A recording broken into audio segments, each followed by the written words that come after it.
Date time fix అయింది. ఇక party పేరు ప్రకటించడమే తరువాయి. అయితే ఆ పార్టీ పేరుపైనే డైలమా కంటిన్యూ అవుతుందట. మంచి ముహూర్తం, సరైన టైం చూసి రాజకీయ పార్టీ పేరు, జెండా, ఎజెండాపై ప్రకటన చేయబోతున్నారు మాజీ ఎమ్మెల్సీ కవిత. అయితే ఆమె రాజకీయ పార్టీ పేరు ఏమై ఉంటుంది, ఏ అంశాలను ప్రయారిటీస్గా తీసుకోబోతూ ఉన్నారు, దీనిపై ఇంకా క్లారిటీ రావటం లేదట. దీంతో కవిత పార్టీ పేరేంటన్నదే ఇప్పుడు పొలిటికల్ ఇంట్రెస్టింగ్ టాపిక్గా మారింది. ఈ నెల 25న పార్టీని ప్రకటించబోతున్న కవిత రాజకీయ పార్టీ పేరుపై ఉత్కంఠ. నిన్నటి వరకు తెలంగాణ ప్రజా జాగృతిగా ప్రచారం. ఆ తరువాత టీఆర్ఎస్ పేరుతో రాబోతుందంటూ హడావుడి. లేటెస్ట్గా సర్వోదయ తెలంగాణ పార్టీ అంటూ కొత్త టాక్. పసుపు ఎరుపు రంగుల్లో పార్టీ జెండా. కవిత పార్టీ జెండాలో పిడికిలి చిహ్నం.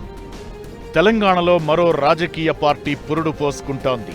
టీఆర్ఎస్ అధినేత మాజీ సీఎం కేసీఆర్ కూతురు, తెలంగాణ జాగృతి అధ్యక్షురాలు కవిత పొలిటికల్ పార్టీని ప్రకటించబోతున్నారు.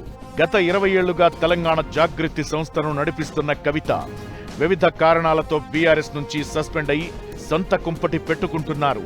ఈ నెల 25న కొత్త రాజకీయ పార్టీని ప్రకటించబోతున్నారు.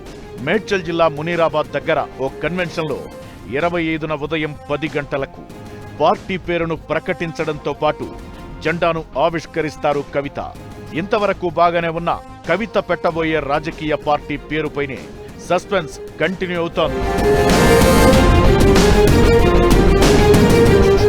జాగృతి తెలంగాణ పదాల కలయికతో తెలంగాణ ప్రజా జాగృతిగా తన పార్టీ పేరును నిర్ణయించినట్లు ప్రచారం జరిగింది.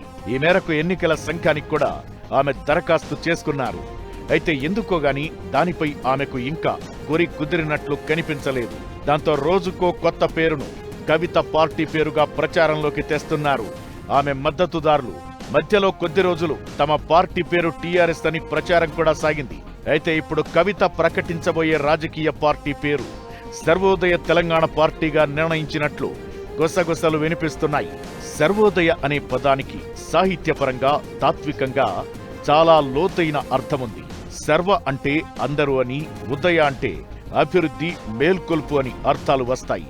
అంటే అందరి అభ్యుదయం, సంక్షేమం అని దీనర్థం. సమాజంలో కేవలం కొందరి అభివృద్ధి మాత్రమే కాకుండా కుల, మత, వర్గ విభేదాలు లేకుండా చిట్ట చివరి వ్యక్తి వరకు అందరూ అభివృద్ధి చెందాలని కవిత ముందు నుంచి చెబుతూ వస్తున్నారు. అందుకే కవిత తన రాజకీయ పార్టీకి సర్వోదయ తెలంగాణ పార్టీగా నామకరణం చేసినట్లు ఆమె మద్దతుదారులు చెబుతున్నారు. ఇక పసుపు కుంకుమ రంగులతో పార్టీ జెండా రూపకల్పన జరుగుతోందని తెలుస్తోంది. ఒకప్పుడు టీడీపీకి వెన్నెముకగా ఉన్న బీసీ ఓటు బ్యాంకును ఆకర్షించేందుకు పసుపు రంగును ఎంచుకున్నట్లు కనిపిస్తోంది. విప్లవ భావాలు, కార్మిక సంక్షేమానికి చిహ్నంగా ఎరుపును చేర్చినట్లు చెబుతున్నారు. ఇక జెండాపై పిడికిలి చిహ్నం ఉంటుందని కవిత సన్నిహిత వర్గాలు చెబుతున్నాయి. మొత్తానికి ఈ నెల 25న కవిత ప్రకటించబోయే పార్టీ పేరు సర్వోదయ తెలంగాణ పార్టీ అంటే ఎస్టీపీగా తెలుస్తోంది.